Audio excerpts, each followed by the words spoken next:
खबर देखने से पहले इस चैनल को सब्सक्राइब करें।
Thanks for responding to our invitation and taking the trouble to travel all the way to Ambi Valley. And hope your stay is comfortable and enjoy the few days that you are here. I will also introduce you to the members of the dais, starting from my left. We have Mr. Sunil Singh, who is the Regional Managing Director of NAPED. Next to him is Mr. Bahuguna, the former Secretary of Agriculture and also the former Chairman of FSSAI. Cindy Brown, you all must have already met. She is a farmer, she's a producer, she's a processor and a pulses trader, but most importantly, she's the president of the Global Pulses Confederation. Minister Merritt, Minister of Agriculture from Saskatchewan. To my right is Chandrasekhar, who all of you do know, and the president of the India Pulses and Grain Association, Mr. Jitu Bera. So were present last evening, but I just wanted to make a few comments on IPGA.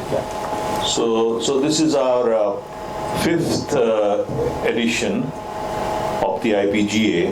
The first one was in 2012, which was a resounding success. We had a complete full house, and that's when we decided that we will have a biannual meet. We had one in 2014, I think it was in Goa, followed by Jaipur, then Delhi, and now here in Ambi Valley. IPGA since then has gone a long way. We have been associated with the trade, with the processors, but most importantly, that we went into a project in rural India. So we have a drought-prone area in Maharashtra, and in two particular districts of Bhokardan and Pulambari, we went through a water. We started a water rejuvenation project. So our team members went there. We saw the dry area. We saw the dry riverbeds, and we did 25 kilometers of digging of trenches. Our team members were personally there. Pradeep headed this whole effort. We had support of the local government machinery, and having dug these 25 kilometers of trenches after one monsoon, we were able to rejuvenate almost 150 villages in that catchment area. And if I'm not wrong, we created a water, groundwater level, which really obviously went up, and we created a groundwater storage of we assume almost 4 million liters. So this entire region, which probably had 100,000 people living or in transit, had water for their personal use, and also what we saw in the following year was a huge bumper harvest of crops, and that continued because these trenches are still there, and that water rejuvenation and the water table in the entire region has come up. We are now planning to tie up with certain organizations like ICRISAT, and I intend to propose to my colleague on the dais, Mr. Singh, to tie up with NAPED also to conduct pilot farms on this land. And we have identified certain farmers, because obviously we do not want to take a large area and end up with a result which is not as satisfactory. So we are going to take pilot farms where we are trying to get in as much of inputs as we can, and also certain market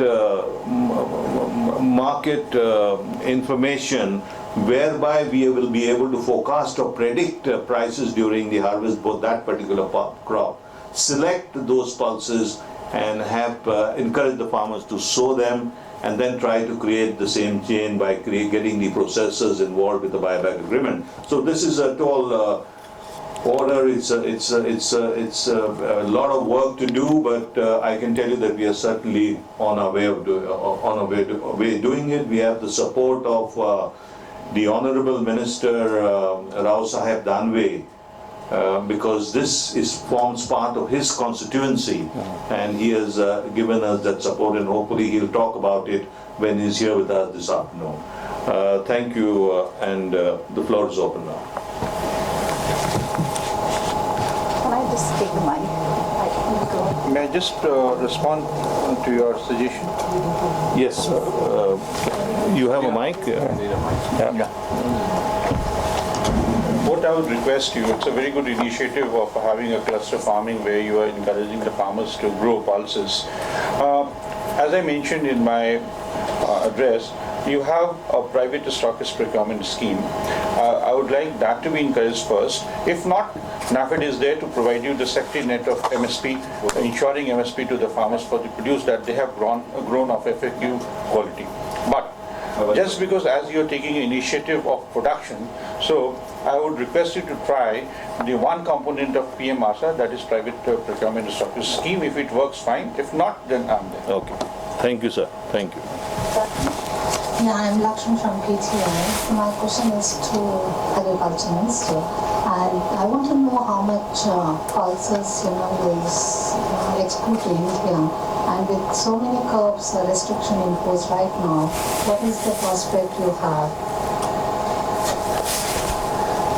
Well, as I said in my opening comments, we are probably, for the country of Canada, our province is probably, it does lead in just about every pulse sector and just about every grain sector, just because of our large land mass. And just to give you, the reporters, a geographical aspect or look at that, over 40% of all the arable land in Canada is housed in the province of Saskatchewan. So it's massive. We seed, on average, well over 30 million acres, between 30 and 35 million acres every year seeded to obviously a great array of different crops. And pulses are a big part of that, peas and lentils as well. And this year I think both peas and lentils will be well over 2 million metric tons on both peas and lentils. We are obviously looking for opportunities to enhance our trading relationships around the world. India has been a big player in that. Obviously there's been some challenges lately with some import tariffs and things like that. So it is challenging, but we are seeing around the world a huge increase in pulse interest as a result of protein. And as I said in my remarks to the delegates, we are seeing a great influx of not just national companies in Canada, but global companies looking to come to Canada and really investing in protein extraction. And they're doing that, and that's where we see a huge number of our pulse crops are going to be consumed that way in the value-added process. And I'll give you an example of what we do in the government side to enhance that. We invest significantly in research through the Ministry of Agriculture, in partnership with the federal government, to the University of Saskatchewan in the agriculture faculty.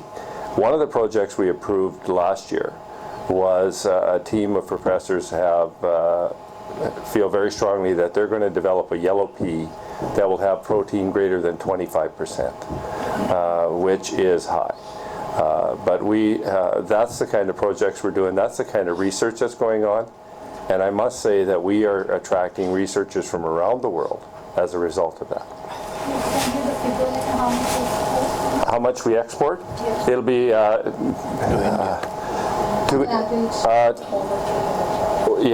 to India. Total exports was over 300 million to India.